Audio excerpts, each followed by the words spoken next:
Comment allez-vous? Ok. Bon, j'espère que vous êtes tous au courant de la situation. Il y a des mesures de restriction qui nous empêchent de poursuivre le cours comme d'habitude. J'ai décidé de vous maintenir toujours dans le rythme. Et sans plus tarder, nous allons commencer avec l'élément, c'est-à-dire le cours d'informatique appliquée. Nous avons commencé, quand je regarde le programme, je vois que nous avons commencé avec l'histoire de l'informatique, n'est-ce pas? Premier cours, informatique appliquée.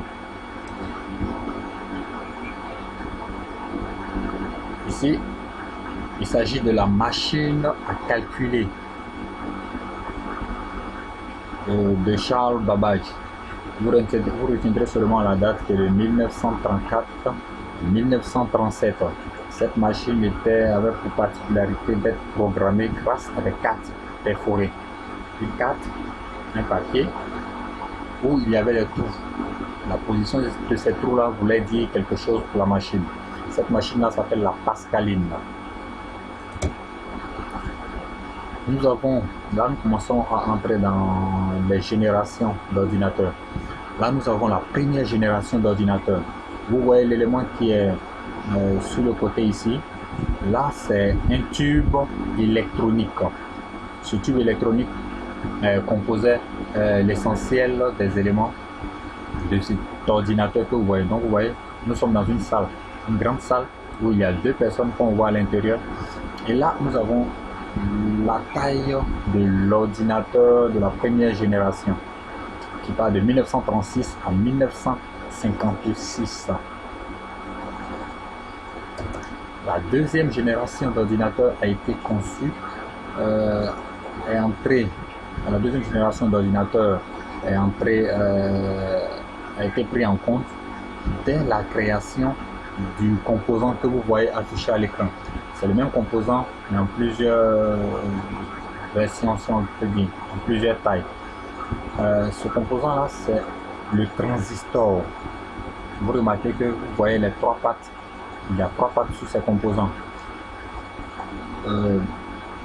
Et cette génération part de 1957 à 1965.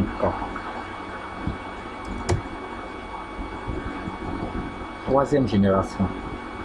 Cette troisième génération part de 1963 à 1971. Il s'agit de la création des premiers circuits intégrés. Un circuit intégré, c'est ce genre de puces, ce qu'on appelle des puces. Parce que vous voyez, on a des pattes de part et d'autre. Donc ça ressemble à des puces qu'on retrouve dans la nature. Donc ici, ces composants-là étaient regroupés en leur sein des milliers de composants précédents qu'on a déjà vus. Donc du coup, on arrivait à miniaturiser déjà les machines. On n'avait plus besoin d'avoir un ordinateur qui remplissait une salle entière. La quatrième génération part de 1971 à la fin des années 1980. Il y a des gens qui supposent que cette quatrième génération n'a pas lieu d'être, mais il y a certaines personnes qui l'acceptent. Mais nous, dans le cours, nous allons nous arrêter à la quatrième génération. Sinon, vous trouverez dans certains bouquins d'autres qui vont à d'autres générations encore après la quatrième. Donc là, ça devient purement commercial. Donc là, vous avez le microprocesseur qui est affiché là, qui marque la quatrième génération. Là, nous entrons dans la définition.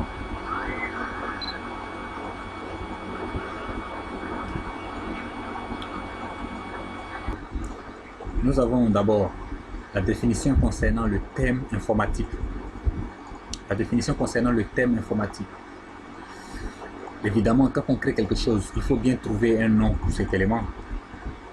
Ici, le thème informatique, c'est défini comme la science du traitement automatique de l'information par un ordinateur. C'est le regroupement du mot information, l'information, et puis automatique.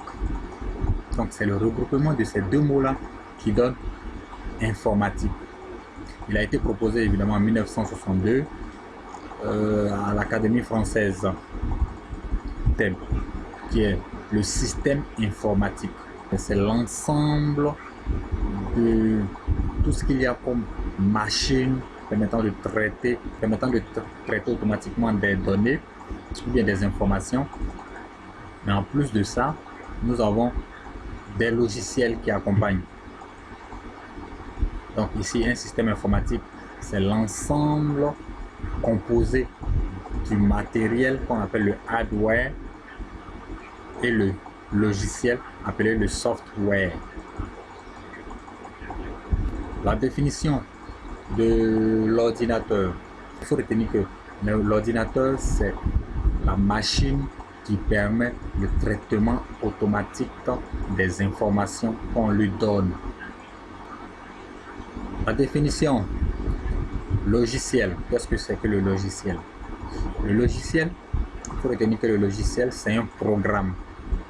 C'est un programme qui définit ce que l'ordinateur doit faire à tel moment. Donc, quand on va parler de logiciel, dans certains documents, vous allez voir le mot en anglais qui est software. C'est la même chose. Parmi les logiciels, on distingue deux types de logiciels.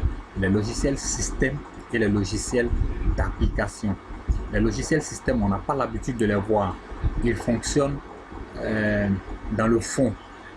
Lorsque vous avez votre système informatique, votre ordinateur qui est allumé, avant que vous n'ayez par exemple la main sur le Word que vous manipulez, il y a d'abord des logiciels système qui ont testé votre machine pour voir que votre machine est prête à lancer les logiciels d'application que vous allez lancer. Donc le logiciel système, ce sont des logiciels que nous n'avons pas, en tant qu'utilisateur, nous n'avons pas accès. Ça se fait de manière automatique et dans le fond. Par contre, les logiciels d'application sont là pour nous permettre d'exécuter des tâches de notre quotidien, telles que Word, telles que Photoshop, telles que Illustrator, telles que Premiere Pro. N'est-ce pas?